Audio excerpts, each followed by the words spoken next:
Bonjour à tous, bienvenue sur Math&Ça, ma chaîne de maths pour dédramatiser. Au programme aujourd'hui une leçon d'exercice très technique pour les élèves du supérieur.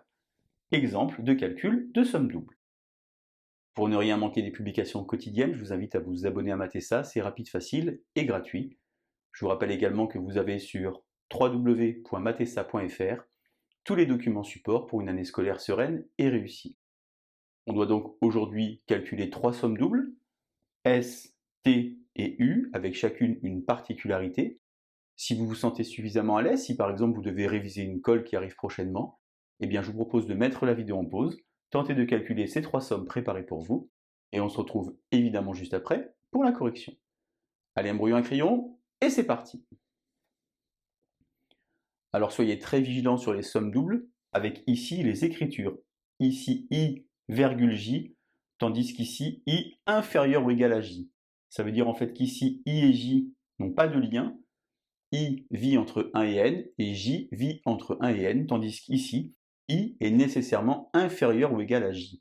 Et ça va tout changer, car ici, finalement, on peut décomposer en deux sommes, puisqu'ici, vous avez J qui vit de 1 à n avec J, J fois 1, et là, vous avez I qui vit de 1 à n, avec ici le petit 1. Donc la somme des premiers entiers, on apprend ça en classe de terminale spécialité. Je peux éventuellement vous insérer le lien vers la vidéo si vous avez oublié. Évidemment, c'est n plus 1 sur 2, et ici, la somme des 1 pour i allant de 1 jusqu'à n, il y a finalement n termes. J'ai donc ici fois n. Je vais avoir que S va s'écrire n carré n plus 1 sur 2. Deuxième somme, la somme des i sur j, nécessairement j n'est pas nul, avec i et j qui sont comme ceci bloqués, 1 inférieur ou égal à i, inférieur ou égal à j, inférieur ou égal à n. Alors attention à l'ordre de vos sommes, car évidemment, nous on connaît la somme des premiers entiers, mais on ne connaît pas par exemple la somme des inverses. On va donc écrire ici i sur j, et on va s'occuper de nos compteurs. Alors i bouge entre quoi et quoi? Eh bien i bouge entre 1 et j, tandis que j bouge entre 1 et n. Si vous aviez eu ici, ça peut arriver parfois i inférieur strictement à j, à ce moment-là j serait parti de 2. Maintenant, je vais décomposer en mettant 1 sur j comme ceci, puisque le j est indépendant de ce compteur. Donc là, j'ai i allant de 1 jusqu'à j di, et j allant de 1 jusqu'à n des 1 sur j. J'ai ici la somme qui est dans l'autre somme. Ici, comme tout à l'heure, j'ai la somme des premiers entiers, sauf que ça va de 1 jusqu'à j. La formule, c'est donc j facteur de j plus 1 sur 2. Ici, j'ai mon 1 sur j, et j allant de 1 jusqu'à n. Je peux simplifier ici les deux petits j. J'ai donc ici mon 1 demi que je vais mettre en facteur.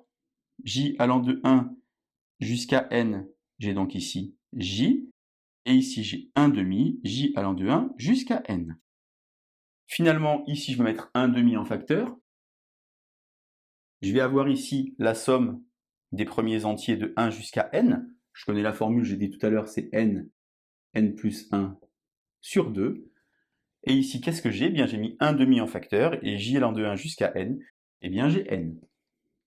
Et j'ai finalement, si je distribue, n carré plus 3n sur 4. Dernière somme enfin, u. Alors cette fois-ci, attention, i, virgule j, des ln des i puissance j. La seule chose que je connaisse, c'est que ln de a puissance n, c'est n ln de a.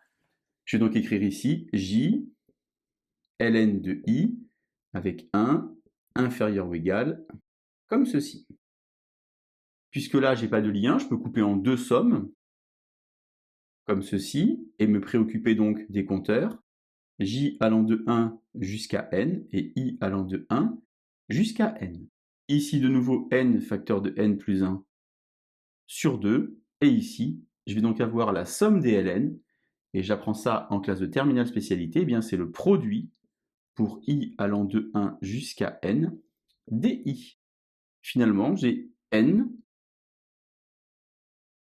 plus 1 sur 2 fois, ici, ln de n factoriel, puisque le produit pour i allant de 1 à n des entiers, eh bien ça s'écrit n factoriel. Voilà donc quelques exemples de calcul de somme double, sans prétention. Retenez bien, attention, virgule ou inférieur ou égal, c'est pas du tout la même chose. Allez, je vous laisse vous entraîner et je vous souhaite une bonne journée sur Math.S1. À bientôt.